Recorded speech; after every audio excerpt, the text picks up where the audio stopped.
Imagine being told that an unborn child has a high probability of becoming a psychopath. Would you trust science, or would you believe that every human being deserves the chance to choose who they become? That single question is what makes Mouse so much more than a crime drama. What starts as the hunt for a serial killer slowly transforms into a psychological mystery filled with impossible choices, heartbreaking tragedies, and twists that completely change the way you see every character.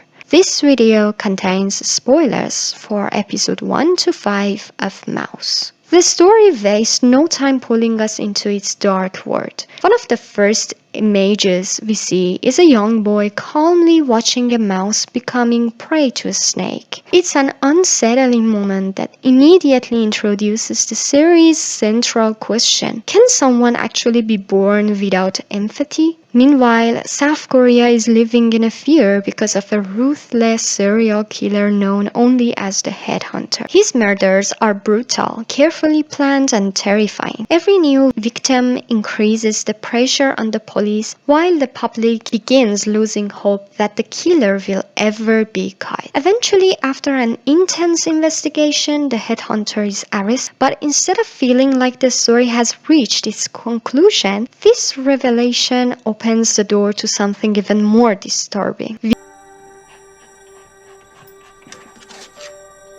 밥 먹자.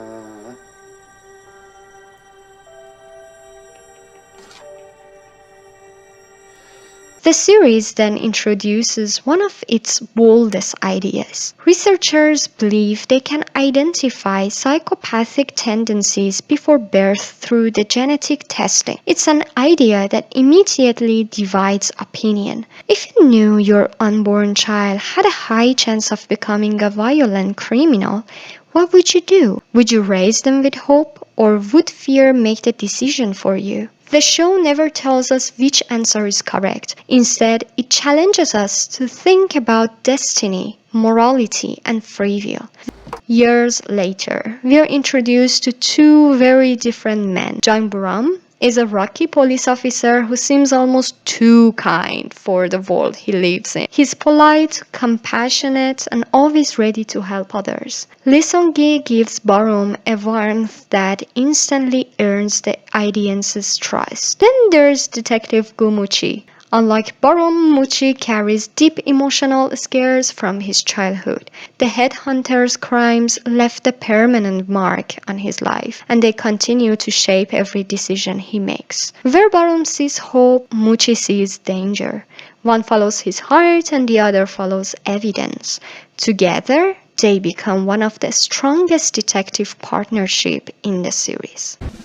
Even though the headhunter is locked away, his influence never truly disappears. One of the most memorable moments comes when Ba-reum performs a magic show inside the prison and unexpectedly finds himself face to face with the infamous killer. The scene contains almost no action, yet it's filled with tension.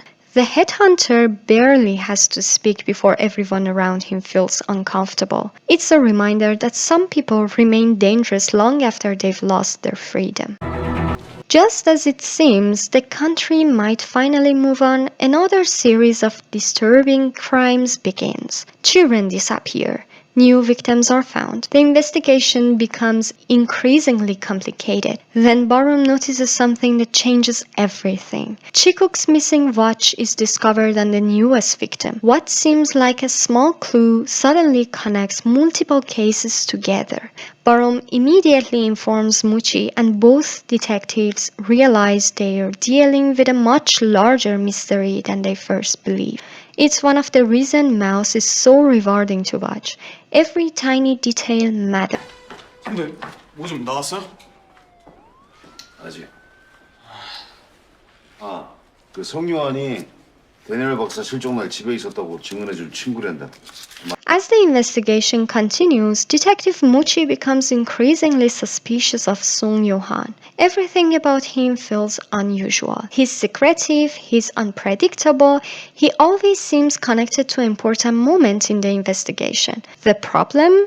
There isn't enough evidence. This is where Mouse truly shines. Rather than confirming our suspicion, it constantly makes us question them. The audience start dubbing everyone, and that's exactly what the writers want.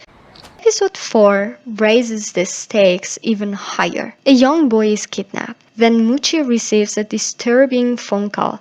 The kidnapper doesn't demand money. He doesn't ask for a getaway vehicle. Instead, he tells Moo-chi to discover why the boy had to be kidnapped. That single sentence changes everything. The investigation becomes more than a race against time. It becomes a psychological puzzle. The detectives are no longer simply trying to stop a criminal. They're trying to understand the criminal's mind. 으로 착각. 그 막내 아이를 처치하지 않아서 결국 꼬리가 잡혀 체포됐던 사건이었죠. 그 역시 자신의 자만감에 빠져 결정적인 실수를 한 것입니다. If the first 4 episodes build suspense, episode 5 delivers an emotional punch that few viewers are prepared for. The investigation reaches a breaking point. Every clue seems to lead to another twist.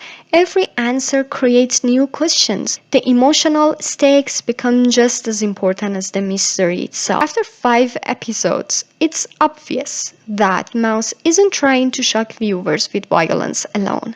Its greatest strength is uncertainty. Every character could be hiding something. Every clue could completely change the investigation. Every episode asks difficult questions about justice, trauma, genetics, and human nature. The performances are outstanding. The cinematography creates constant tension. The music quietly builds suspense without overpowering the scenes. And the pacing keeps introducing new mysteries while rewarding viewers who pay close attention. If the first 5 episodes have taught us anything, it's this. In Mouse, the truth is never as simple as it first appears. So I'd like to hear your opinion. After everything you've seen so far, who do you trust the least? Who do you trust the most? And do you think the biggest mystery is the identity of the killer or understanding what truly creates one? Let me know your theories in the comments, and if you enjoyed this breakdown, don't forget to like the video and subscribe because the biggest twists are still waiting ahead. See you in the next time. Bye!